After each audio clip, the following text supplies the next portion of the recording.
Steve Howell. I'm your host tonight on Burnt Possum Studios, and we have live airways tonight. You can hear all the podcasts that you ever want to hear that's done by Howlin, Steve Howell over at burntpossumrecords.com. And we love the fact that you join them. We love the fact that you're enjoying them. And I'm telling you, tonight we got a very, very, very special guest. I mean, what can you say? The man's done it in the blues. I mean, all the way. He hails now out of Portland, Oregon. And he originally comes out of, I believe, Roanoke, Virginia.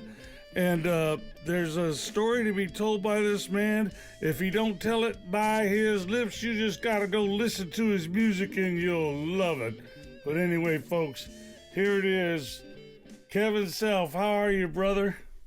I'm great, Steve. How are you doing, man? Hey, man, life is good out here. You know, we had such a beautiful day. You know, the wind's been, man, the wind's been blowing and huffing and puffing and wanting to blow our little house down. And we're putting up this greenhouse, and we got a lot of things going, and this wind is just in the way.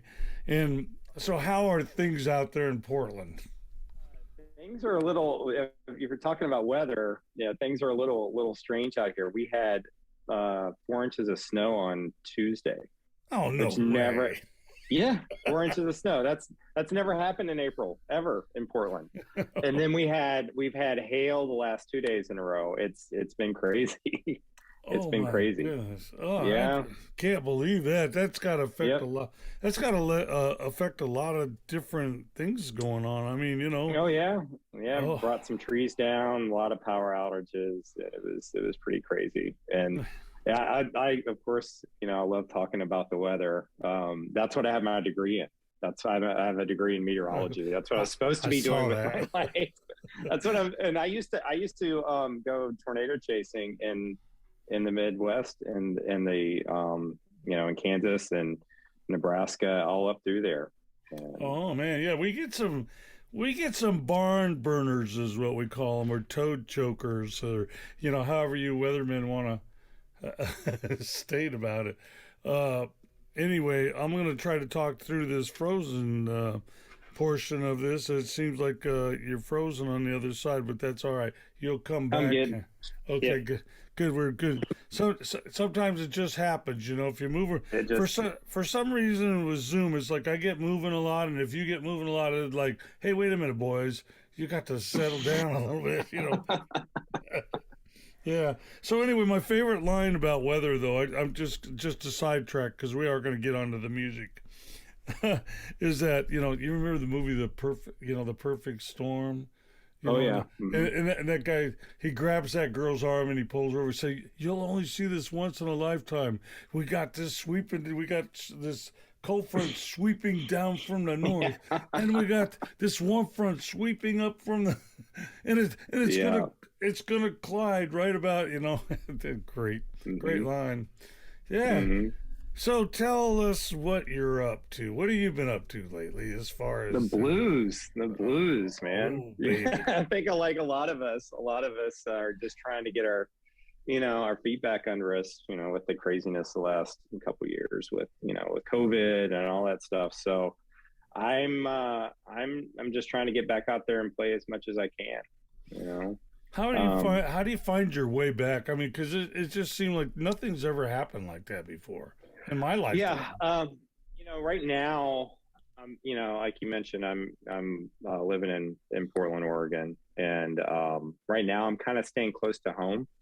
I'm still playing 10, 15 shows a month, which is a lot more than most of us can say. Which I'm very, very grateful that I have that that many gigs. But just trying to build it back up, brick by brick, and try to get back out there and play some of the festivals and I want to start recording a new CD this year, and just kind of keep on pushing, just keep pushing. Oh man, a CD. What studio do you like to go to when you? So that the last two recordings,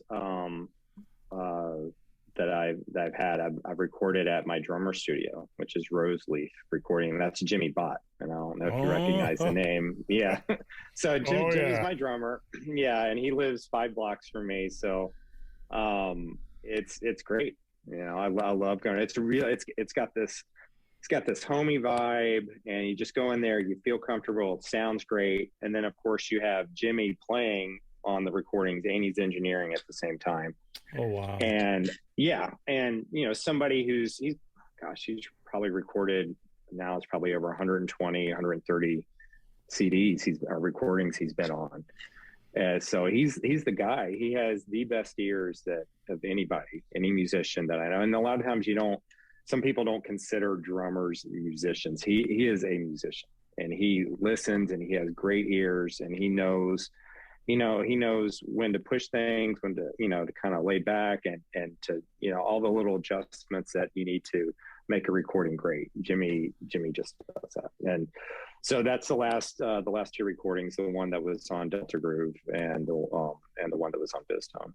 So is he one of those guys that just can bring that passion out? It's like that just falls out of the sky on you, and you go, God, where did I get that guitar line from? Man, it's just like you get that creative, creative juices flowing right there on the spot. Jimmy has a way, and I've been playing with Jimmy. Gosh, it's been 12 years now. And for those you don't know, Jimmy was the drummer with Rob Piazza and Mark Hummel, and then he was with the Fabulous Thunderbirds for 10 years, Manish Boys. He's the man. And so he just has this way of getting the best out of everybody who plays with him. And I've seen him play at a blues jam on a Wednesday night for 8 people, and he's playing like there's 10,000 people out there. Oh, and wow. Yeah, and so it's pretty amazing. And I've never seen another musician quite like that just brings the best. And they can be professionals or just guys off the street who just want to come in and jam, and he just elevates them.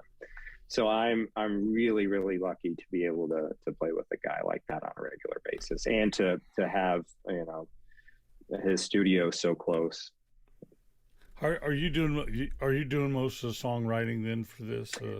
Yeah. So I've done the last, I guess I've got 4 recordings out, and I think there's only 1 or 2 songs I've ever done that are covers. Yeah. And I really try, the last couple albums, I've been really concentrating on getting away from the young guitar slinger thing that everybody was, when you're in the 90s, everybody's like, okay, we're gonna do this. We want to be the next Stevie Ray, and to really trying to create my own sound and my own voice, and really work on the songwriting. And that's what separates everyone from everyone else, is being able to tell your stories through your songwriting. Exactly. I talked a little bit about that about myself to you before, a pre-show. Is that was the ability that I've always had, is I've always been a good songwriter, and it was the one thing that always carried me, is knowing how to tell a story. I have a very good friend. My best friend lives in Portland, Oregon, there in the southeast part of town. And he all the time says, one thing about you, man, you could tell a story about anything, and it's probably true. I'm one of them guys that you could throw a word out, and it's just like it'll bubble out into something differently. And those guys like yourself, that study the songwriting art, just know how to say it and bring out the passion, so that when it goes out, it goes inside somebody else, and they hear and feel the same thing that you're feeling.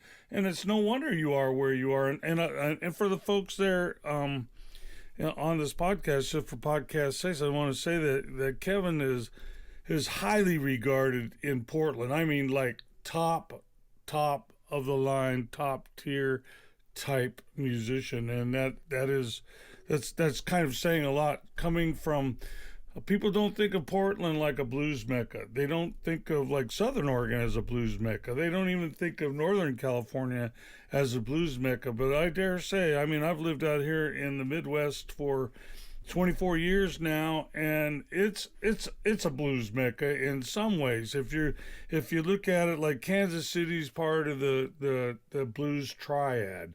You know, you have Memphis, you have Kansas City, then you got Chicago, and those back in the day, like the 20s, 30s, and 40s, those were the places that you wanted to be if you were a blues musician. You know, and you were, of course, Clarksdale, and of course, Yeah. tell me your story about Clarksdale, man. I mean, I read about that. I was like, whoa, man, this guy's got a story to tell. Oh man, this was so when I was living in Virginia, I used to take my vacations. That's where I would take vacation. I was like, I'm just going to go spend a week down the Delta, and I'm just going to drive around the Delta, and I would stay in Clarksdale, and the river. I would stay at the Shack Up Inn and the Riverside, hotel, and that's where Bessie Smith, she was, she died at and stuff. And that's where John Lee Hooker would stay when he would come back in town. And Rat was the guy, he was the owner. That was his nickname, was Rat. And he's passed away a couple years ago now. And whenever I would come into town, he would put me in John Lee Hooker's room. And so I could, Wow. yeah, and he's like, okay, this is the same furniture in this room as when John Lee Hooker was staying here back all those years ago. And so I used to just go down there and just try to soak in as much as I could. Go over to Reds and Ground Zero and all those places and just try to soak it up. Well, And there's just there's something in the air, there's something ah, in the ground, there's something in the dirt there that there's not anywhere else. And I've been a lot of places and I've had the opportunity to play in a lot of places, but there's just something there. it's like And it's like the Muscle Shoals thing, right? I mean, yeah, well, hmm where they talk about the river that sings, or yeah, it's like because of the feeling that's up in the air hmm in Clarksdale, it's like it just wants that music to come out. It wants the yeah, blues to be sung. It's like it's crying for it. And if a guy will just sit and feel that and let it talk to him, and you're going to come away with a story one way or another. I mean, yeah. not to steal your thunder or No, no, no. I no. mean, that's certainly the case. It's always been the case for me when I was down in Clarksdale, and when I was living in, since I've been living in Oregon, I would fly down for the Blues Music Awards, fly down to Memphis, and I would always try to make sure I would get down to Clarksdale for a day and all of that. And visit the Blues Music Museum, and there's an interesting story about Muddy's guitar that's in there. Yeah, I read that. Yeah, Wow. yeah. Years ago, when I was playing in my band in Virginia, it was called the Fat Daddy Band, and we ended up making it to the finals in at the International Blues Challenge, and this is back in 2002, I guess. The theater And there, that, downtown Beale, right? yeah, Yeah, the New Daisy Theater, and yeah, that's where right. the finals were at that time. Yep. And so we had finished playing our set, and that day, that night, Bob Margolin, who was Muddy Waters' guitar player for many Right. years before he died, Bob had an old Stella of Muddy's that he was presenting to the Blues Foundation to put in that museum. So I got done with my set, and I see Bob there with the guitar, and then Howard Stovall, who is the president of the Blues Foundation at the time. Sure. Yeah. I walk up and I say, "Is that Muddy's guitar?" And he goes, "Yeah." He's like, "Can I touch it?" And Howard picks it up and he hands it to me. He's like, "Here, you can play it. You've earned it." And so Oh man. and Bob is getting ready to go play this guitar on stage for the last time before it goes into the museum. And it had the same strings on it that Muddy, when Muddy Holy died. They hadn't been smokes. changed. They hadn't been Oh. changed. So I'm sitting there just kind of blinking away at it. And all this time I'm thinking, don't break a string. Don't break a string on it. So I politely handed it back. And that was one of the greatest moments of my life. I'm playing Muddy's guitar on Beale Oh Street man. with the strings on it that he played. And it's just kind of the stories like that, and next time I go down to Clarksdale, I'm in the Delta Blues Museum, and there in the corner, they have this wax statue of Muddy sitting on a bale of hay, and then on the other corner is the guitar. It's that Stella guitar that I got to play. So, Wow. yeah, it just kind of, Clarksdale has this really special, just kind of special meaning to me. It's really funny that when you talk about it, here's this. I mean, when you draw the picture of what you're talking about, here's this guy from Roanoke, Virginia, who used to go there all the time, and now all of a sudden he's holding Muddy Waters' guitar. I mean, it's just like Yeah. it almost says it's almost like the Field of Dreams, man. Build it, Oh yeah. and it will Yeah, come. I've had so many moments in my life like that with music. The first my first big gig I ever had was back in '97, and it was in the Fat Daddy Band, and they were a really well established band in Roanoke, and I just joined the band. I was 23 years old. I was scared to death. I had no idea. I could play, but I never been in a real band before. And they're, 2 weeks into me being in the band, we're on stage at Victory Stadium in Roanoke in front of 10,000 people, and we're opening up for the Fabulous Thunderbirds. And of course, who's the drummer that night? Jimmy Bott is the drummer that night. And that's the first night I met Jimmy. And, I was just in awe. I got to jam with those guys. We went down into downtown Roanoke, a little club. They wound up being there. We all got on stage, me and Willie and Gene Taylor and Jimmy and Kid Ramos. And I got to jam with those guys. And I'm like, this is the best thing ever. And then, you fast forward, 10 years later, 2007, I had my own band. I moved to Oregon, and come to find out Jimmy Bott lives here. And I ended up, reconnecting with him. He of course didn't remember. He's like, man, that was a long time ago. He's like, he played a million of them, but we ended up becoming really good friends. He ended up being in my band. But it's just all these, it's just all these kind of crazy things that happen, all these stories. It's just this one big connected family that the blues is. But that's really true about the blues. But you're sitting here. I mean, your whole story blesses me, man. I just love hearing about people that just put themselves in the right spot, right time, right place, and did the right things, and said the right things, and looked for the right things, and the right openings, and everything like that. It's all about timing, and it really. There's been so many moments in my life where I have, and I'm like a lot of musicians. I'm a naturally shy guy. I don't like to, go and talk to people. I like to play, and that's the way I communicate. But, realizing you have like this little opening, you have this little tiny window to get in there and make your mark. And you have to, do the right thing and say just the right thing and that's the way I ended up getting signed on Delta Groove. That was kind of a crazy thing. And, how I ended up on Vistone, and it was those moments where I'm like, oh, I see this little window. I need to just kind of just go through. I gotta go for it. Go for it.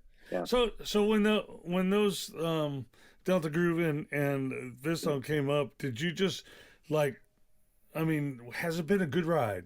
Has it been a really good ride? Oh yeah. It's been a great ride. It's been a really interesting ride because I got signed. Randy Chorkoff, I don't know if you remember him. He was the president of Delta Groove, and he was a great harmonica player with the Manish Boys. He passed away. Gosh, it's been 6 or 7 years ago now. But he came out to the Waterfront Blues Festival there in Portland, and he was looking at some bands, and of course Jimmy was in the Manish Boys, and so he saw us there, and I had my big band, I had the horn section and all of that, and I brought him on we have this little blues cruise on the Waterfront Blues Festival where they take a boat up and down the Willamette River and they have a couple It's a bands in this. it's a It's a paddle party. boat. Isn't it a paddle boat? Yeah, yeah, Yeah, yeah, yeah. And yeah. it's a party. And so I got I gotten Randy on there, and I can remember thinking, okay, I've got to on that little cruise. It was just the three of us, as me and Jimmy and Alan Markell, who plays with Sugar Ray Rayford now. Okay. And Oh, yeah, yeah. yeah, he's my bass player. He was my bass player for years. Now and still plays with me. So I was there, and I'm like, okay, I gotta figure out what songs to play. I was like, what should I play? What should I not play? And I played some of my original stuff, and then like, okay, I'm gonna sing Muddy Waters Mannish Boy. And he's either gonna love it or he's gonna hate it. Oh boy. And this is gonna be really good or really bad. But Oh yeah. this is where it's gonna go. And so I ended up doing it, and he loved it, and he could feel that it was coming from a place. I was authentic, and I was just pulling from me, that feeling of being in Clarksdale, the feeling of playing Muddy's guitar, the feeling of I used to go, and Barb Margolin would let me come and sit in on his gigs a lot when I was a kid. And he really didn't know me, but he was one of those guys who was really welcoming, and just kind of learning from watching Bob do these songs, and watching, all these guys kind of play like that, and getting to, I played on, Carrie Bell's last gig, who was Muddy Waters' harp player, and all that stuff. And so it was that one of those moments where, like, okay, these experiences, and they're inside of me, and I need to get them out right now. And it worked. And it was, after that, he's like, okay, I'll put you on Delta Groove. And that was kind of when things started to turn for me. Oh man. It comes down to that.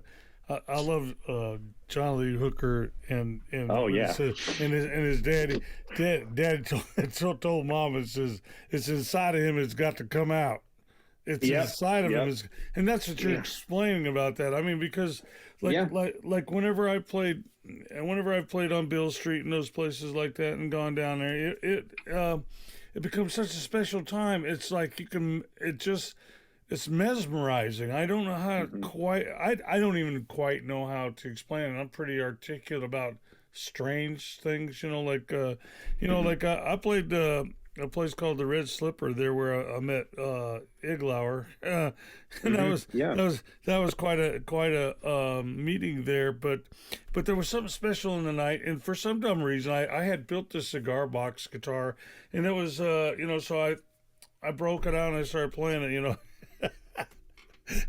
And that was the only thing that he didn't like about my whole set, but he liked everything else that I did. Yeah, he's not a big, Bruce isn't a big fan of the slide, the low down slide stuff. I've learned, and Right. he was kind enough to, I sent him both of my last recordings before I got on the labels, and he was very, very kind and with his time, and he went through and critiqued every song.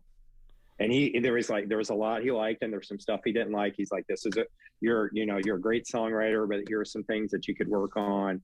And this is really good. It's not alligator material, but it's still really good. And that, for him to go and do that, because he gets a ton of submissions. Oh, you bet. And Oh man. he went through and he sent me a letter, and I've got both of them.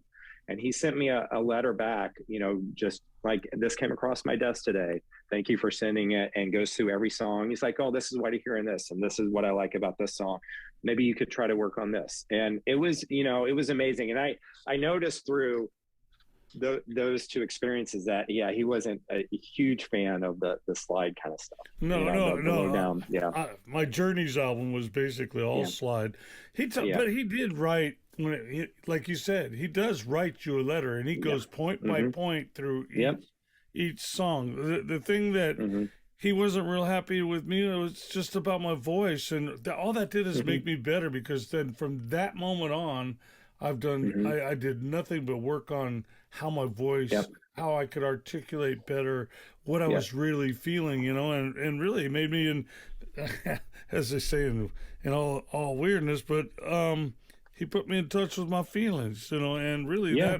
And that made me, I feel like it made me a lot better guitar player, because from that time on, it just seemed like everything I did exploded around, in small sections of around me in the Kansas City area and Salina and places like that, Manhattan.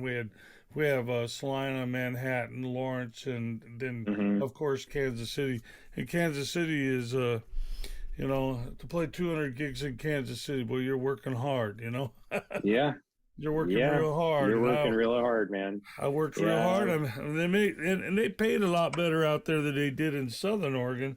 Southern Oregon, I mean, like a standard gig, you'd make like, if you made, they would always offer you $100, per member in the band. And it's like, man, how could you insult yourself like that? I've been working at this since I was 12 years old. How come you trying to charge me this? Of course, everybody's got their little catches, but I mean, you know what I'm talking about. But Oh yeah. and you got to earn your way to get up into Yeah. the bigger bucks, kind of, and stuff like that. I don't know where I got off on that tangent, but anyway, let's segue into "Buy My Soul Back."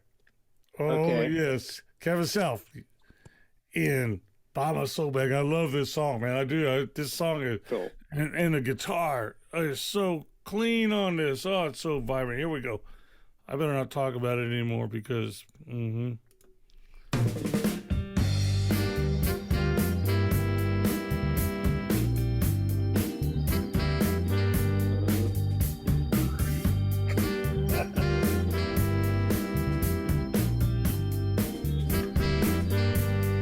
When I was young, many years ago, I made a deal with a man, and I sold my soul. I asked for three things: music, money, and fame. 'Cause I guess I needed my best to play this game.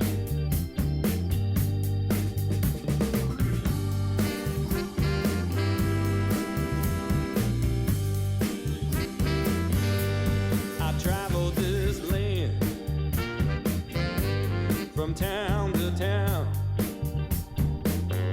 tried to conquer it all, but it brought me down. I tried to play my show, but it didn't seem real. Now I have to conjure some sort of cure to break this bad deal. So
Kevin Selfe.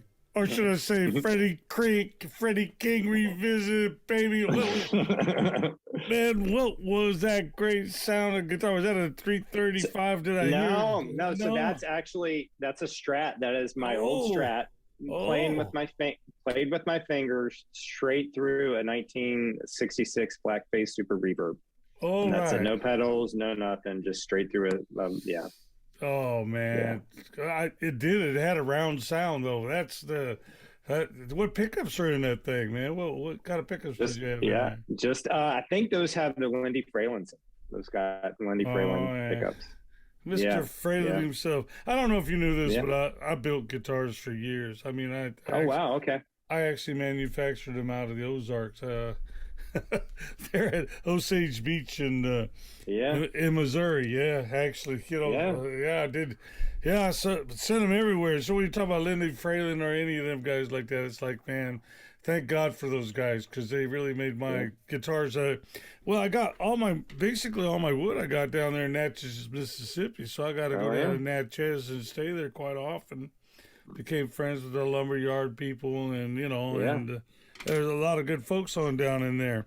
But no, that I couldn't believe it, man. I thought it was a 335. I could have swore like put it on the back pickup with the volume rolled down just about right, No, that's what you get playing. I play through a 335 a lot. That's probably my main guitar is a 335, but I grew up playing Strats, and I play some songs every night with my Strat. And that song, for some reason, I want the Strat on it.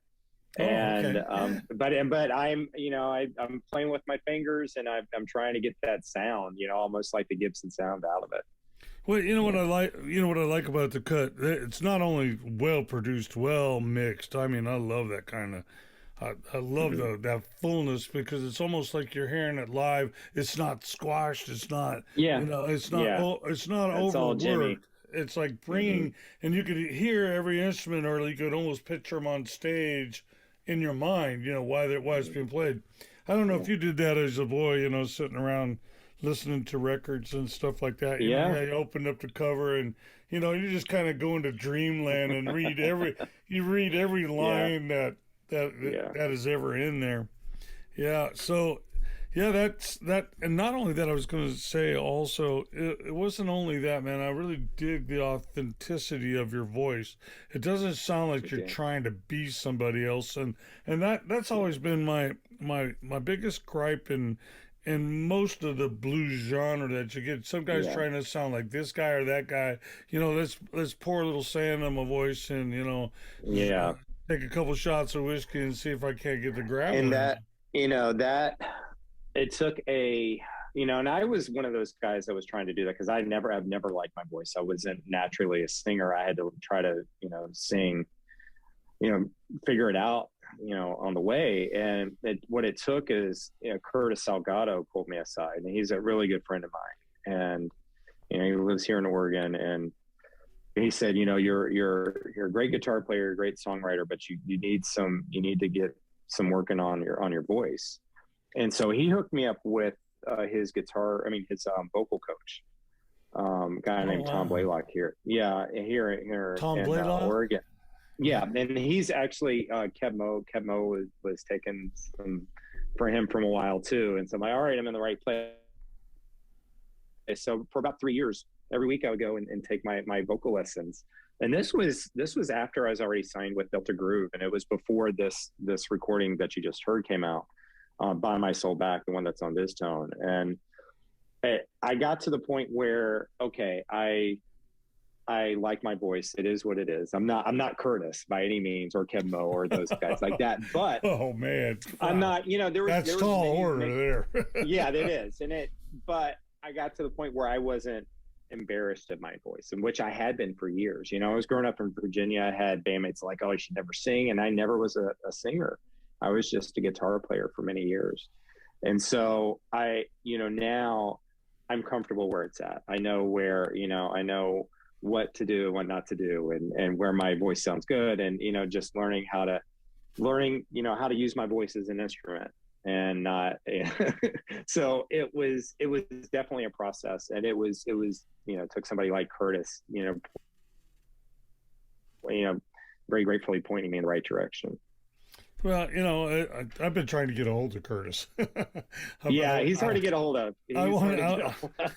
I've been wanting him on the show also, but Yeah. but you bring out the point, and I think you make a big point that I've been trying to put on all my shows, is the authenticity of the sound that comes from you is actually going to be projected over all the music that's coming out. Yeah.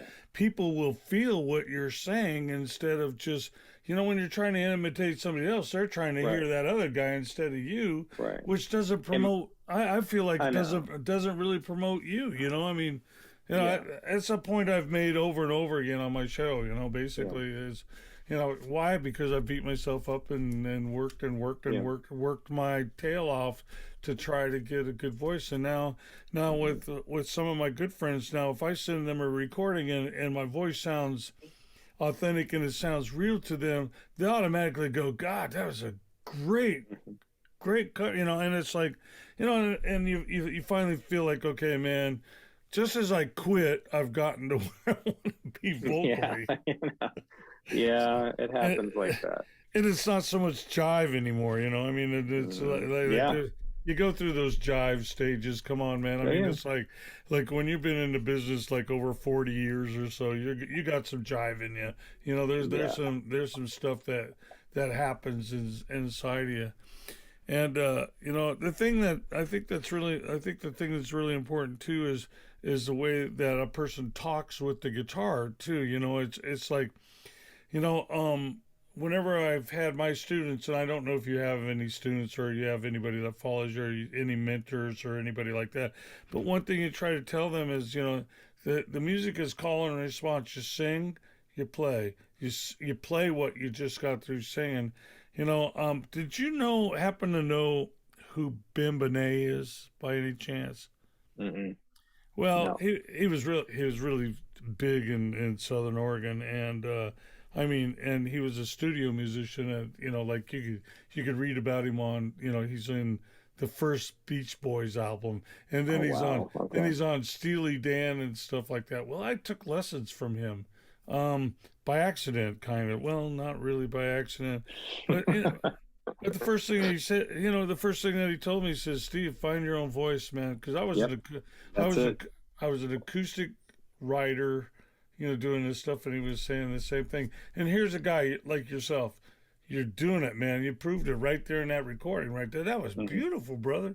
Thank you for that. Thank you. Thank Ah, you. Thank yeah. you. Yeah, it's coming from the soul, and I had a lot of great musicians on that. Well, that's Jimmy playing drums, and then Alan Markell, who I mentioned plays with Sugar Ray Rayford.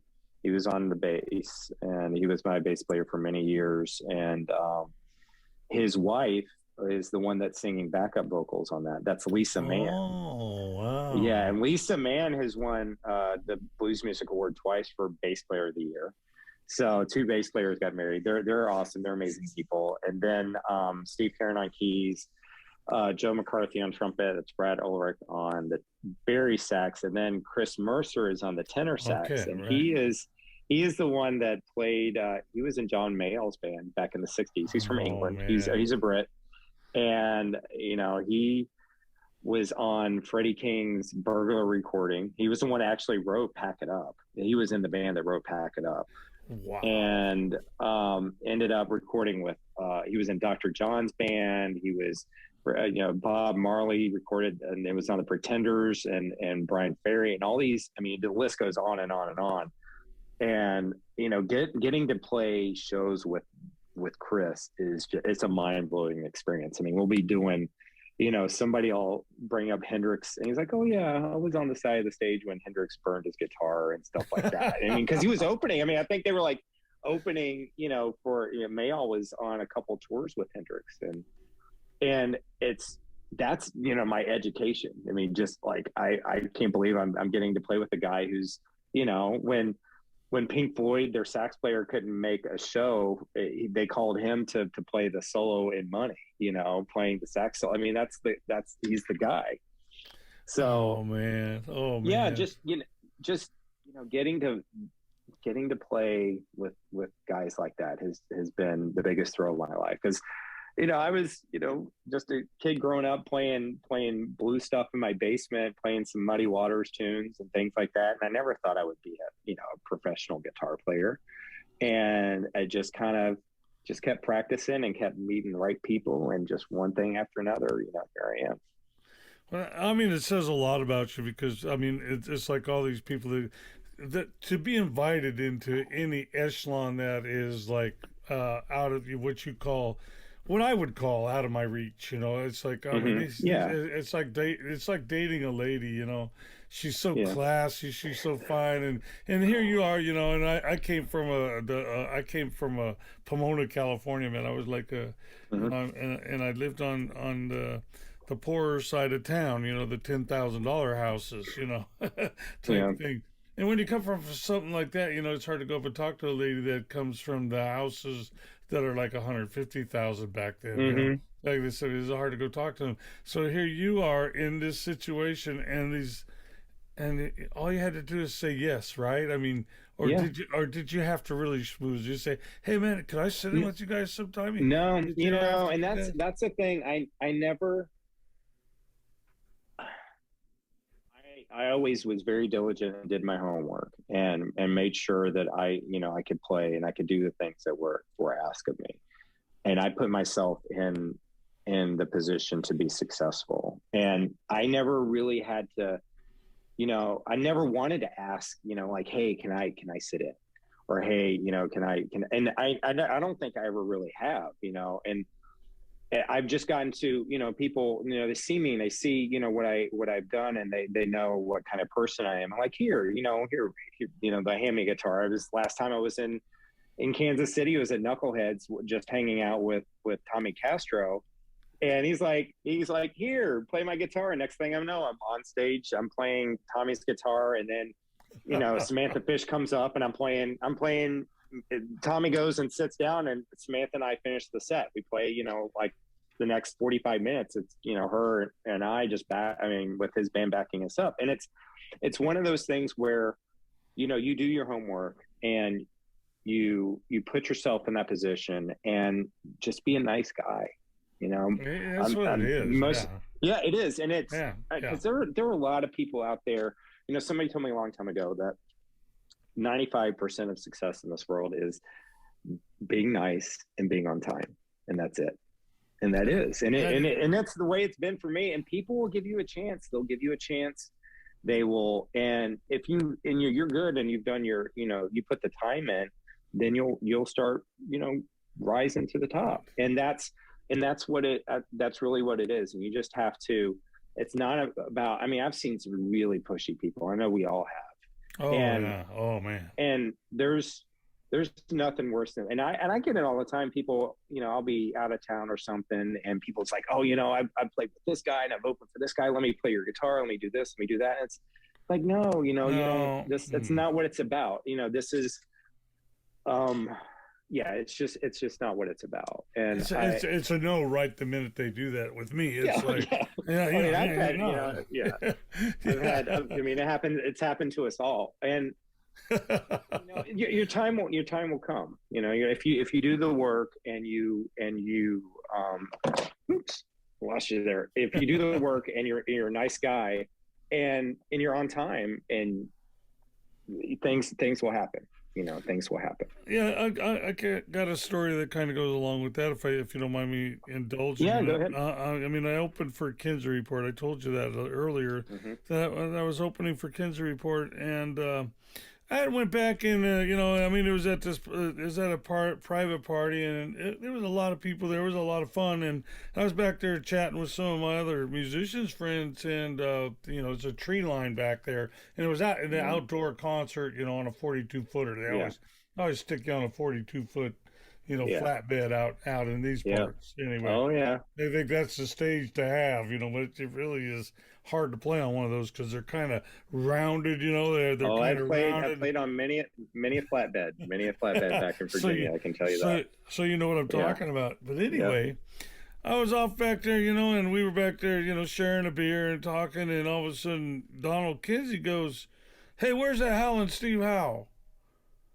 I was like, I froze. I was scared. I know I was scared. No, really scared. Yeah. Danny Fleming looks over at me, a good friend of mine. He goes, another guitar player who's in the Hall of Fame here in Kansas. He goes, "Well, Steve, you better get up there and go play with them guys." You know, I thought, well, Yeah. I went up there. Donald explained the whole thing. He goes, "This is what we were gonna do, man." He says, with that dobro you got in your hand, he says, "What I want you to do is play it nice, slow, and easy. We're gonna set you up with a blues jam in E, and listen, just get all your cues over there from Kenny, okay?" And it's at the time of my life, brother. I never had so much. I never had so much fun with guys in my life. Those guys just they were so beautiful. You know, I mean, they were just so gracious and wonderful. You know, it made me feel really good. And the reason why they did that is because in my set I played two of Muddy's songs that his dad covered, and that's why I got.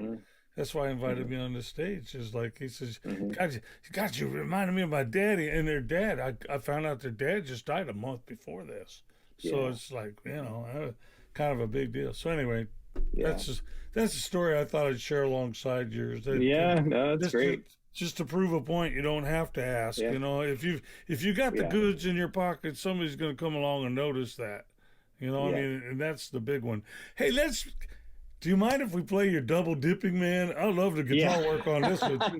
It's just, man. So that actually, the band on that one it's Jimmy Bott, and then I had Willie Campbell, who is a bass player in the Fabulous Thunderbirds, and Gene Taylor, who is the piano player who just passed away last year.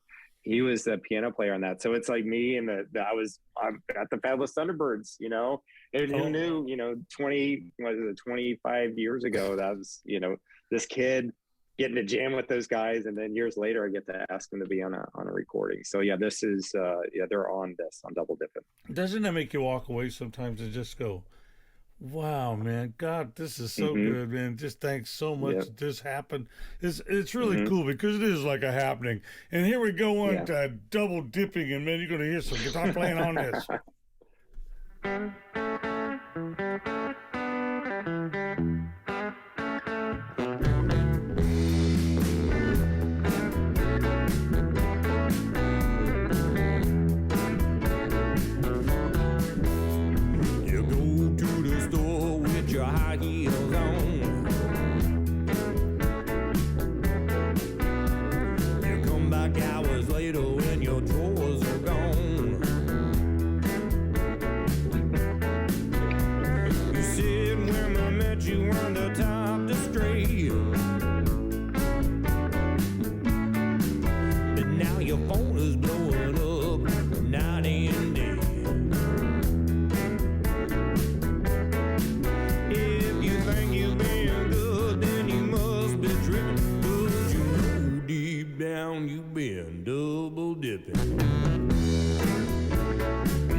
I see your car is stopped.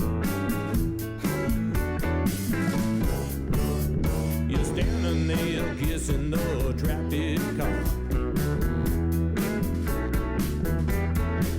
If you think you've been good, then you must be tripping. 'Cause you know deep down you've been double dipping.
As a guitar player, all the guitar player says, sure, man, that boy sure can play.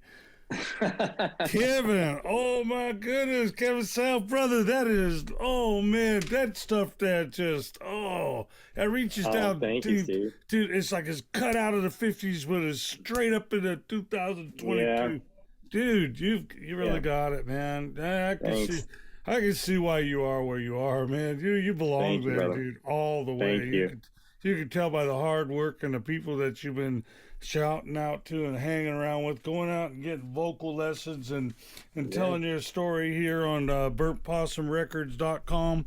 You know, man, I'll tell you what, brother, it's so good to have someone like you on my show. And when you said yes, I was like, all right, finally, Portland is going to speak. Of course, I had Tim Helm on here, man, and I love that brother. God, he was Tim is such a good dude. He, the very first jam that ever went to in Portland, he was hosting. And it was at the White Eagle back in, it was January of 2007. And he was there and he was playing this, it's 335. Like, man, this guy is so good. He is so tasty. And I saw him a couple weeks. I hadn't seen him in a long time. And I saw him a couple weeks ago and he's still just playing. He just plays great. And he's such a good dude. And talk about tone, man. Well, he plays two Vox 15 stereo eyes. Because I actually jammed there around probably the same time that you're talking about there at the White Eagle. Mm-hmm. Do you remember a guy by the name of by Mike Rodriguez? Do you happen to know who he is? No. Friend that would sing with Tim every now and sing for him, and Tim that's like my best friend, I mean, the guy is like we played music going way back. I mean, and it's really, really something. But no, man, it's so good to have the Portland people show up on the show. I mean, because it's further reaching than one imagines. I have recently I'm getting a hold of a woman that basically does all the recording for all the bigs in the Netherlands, and I'm kind of excited about that opening up because it's like, we don't ever hear anything about Europe here, not really, and it would be really cool to hear more about. There's so much going on over there. I'm telling you, Alan and Jimmy, my rhythm section, they go over there all the time. Alan goes with Sugar Ray. He's going over there, I think, next month. And Jimmy's over there all the time with different people. And that's where it's going on. The blues are still big over there. Oh man, I'm telling you, I remember playing there, and anytime you broke out into some of that old timey 20s stuff, man, it's like they just come unraveled. And it's all because of Roy Gallagher. And I tried to find Rory Gallagher when I was in Cork. When he was alive, and it just it never happened.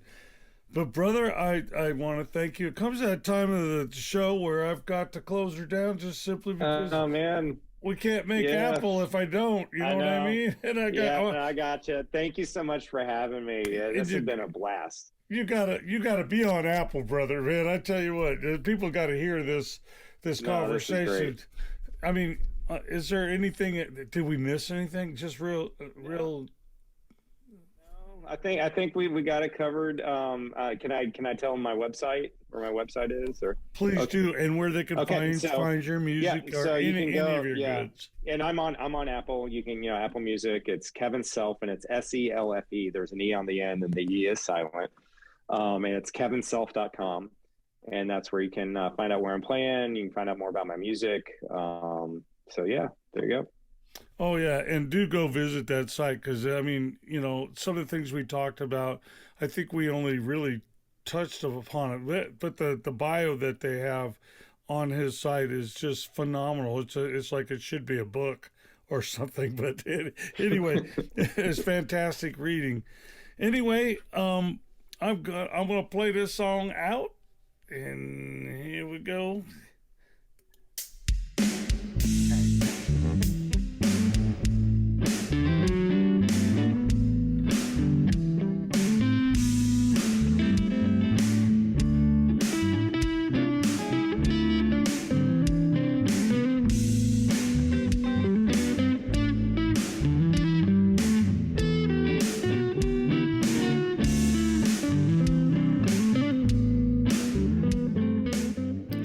Hi, I'm Howell Steve Howell. I've been your host tonight on Hanging with the Band. Man, has it been a great night. We've got to be with Kevein Selfe from Portland, Oregon. And oh my goodness, guitar players. Man, he's got story after story. He kept telling us, man, I had a great time with him. Anyway, the podcast is burntpossumrecords.com. It's free, man. Get out there and listen, because there's some musicians that you need to hear from besides Kevein. Kevein, thank you so much for being on the show, man. We'll be keeping in touch, brother. Anyway, sounds good. Thanks so much. Hanging with the band, and we're out. Remember one thing, folks: be kind to one another. Be cool. Man, if that guy needs to get into that right lane and he's got his blinker on and he's had it on a while and you just kind of kept him locked out of there, hey, come on, let him in, man. Show some love. We all need love. Show some love. All right. We'll see y'all later. Thanks for joining the show. Howlin' Steve Howell, out.